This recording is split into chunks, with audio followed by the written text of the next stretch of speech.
Now, victims of the infected blood scandal staged a protest in Westminster today calling for urgent action on compensation payments. The infected blood scandal inquiry made its recommendations on compensation last April. And since then, campaigners say another 82 people have died, but still payments are being held up. We can talk now to Rosemary Calder, who lost her son Nicky in 1999 to HIV-infected blood. And Nicky was just 25 years old at the time. Rosemary, that was 25 years ago, and here we are today, and you're still campaigning. You must be exhausted by all of this. Well, I know that I personally am exhausted from all this, but there's campaigners that have been campaigning for 40 years.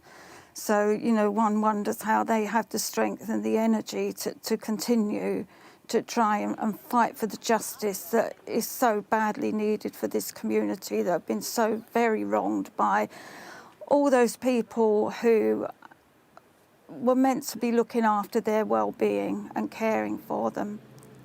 And just tell us about Nicky. Tell us how this happened. Tell us how it has subsequently also, Rosemary, affected your family. Nicky was born with severe haemophilia. There was no history of it in our family. He was started on factor 8 when he was about 4 years old. He was diagnosed when he was 9 months old. He used to have a product called cryoprecipitate, which is much safer than the blood products that they subsequently put him on. And he was started on factor 8 when he was 4 years old. And we used to inject him at home. He was on home treatment, which was helpful because we didn't have to rush off to the hospital every time he had a bleed. In the 80s, there was all the stories breaking in the papers and on the news about the new disease that was predominantly had by gay men, and it come from America.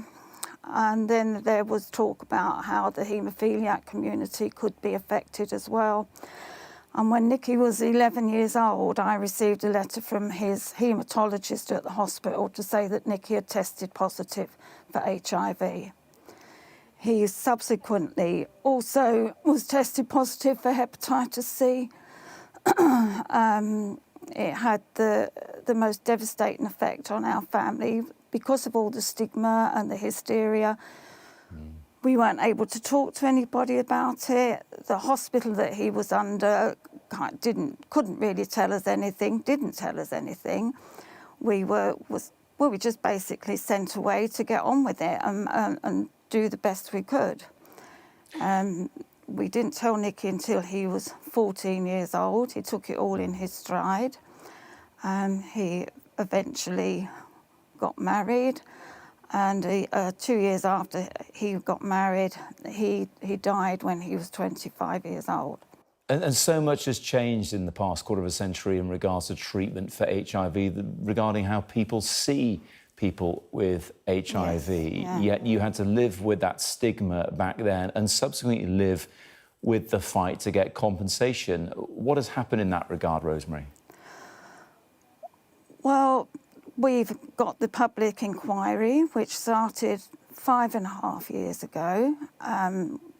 The stories that we've heard from victims is absolutely harrowing. We've also listened to members of government, past governments, current government, civil servants, clinicians who actually don't want to acknowledge what went wrong. And it's just constantly been swept under the carpet all these years. As I said, the campaign started 40 years ago. I mean, I wasn't involved in it at that time, but people were, and many of those campaigners are no longer with us. And Rosemary, sorry to interrupt, but let me just come in as a final question. The coincidence with the Post Office Horizon compensation scandal, I'm sure you haven't ignored that. How are you feeling finally about your fight? Are you optimistic that things may change, or do you feel like you've still got a long way to go? I've never given up hope, but it seems to me that Post Office inquiry is only moving along because of the TV drama.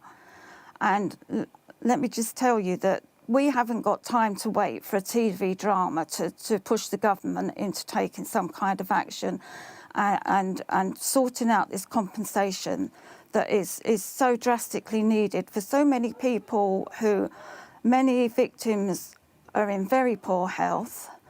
They need the knowledge that, you know, when they come to the end of their days, that their families are going to be looked after. Yeah. Parents, bereaved parents, we're all of an ageing community, and you know, parents are now starting to die without ever seeing justice for their children and acknowledgement and recognition for their lives and all that they went through and all the parents have been through. You know, we've had to nurse our children and we've watched them die. But the government just seems to see no urgency in it whatsoever. And we've had 82 people have died since Sir Brian Langstaff published his compensation report in April last year. So how many more are going to die before they actually just get a move on and stop trying to fob us off? And it is just, I think it's absolutely scandalous. I can tell how you feel about it. Rosemary, thank you so much indeed for joining us. Rosemary Calder there, who lost her son Nicky to HIV-infected blood 25 years ago.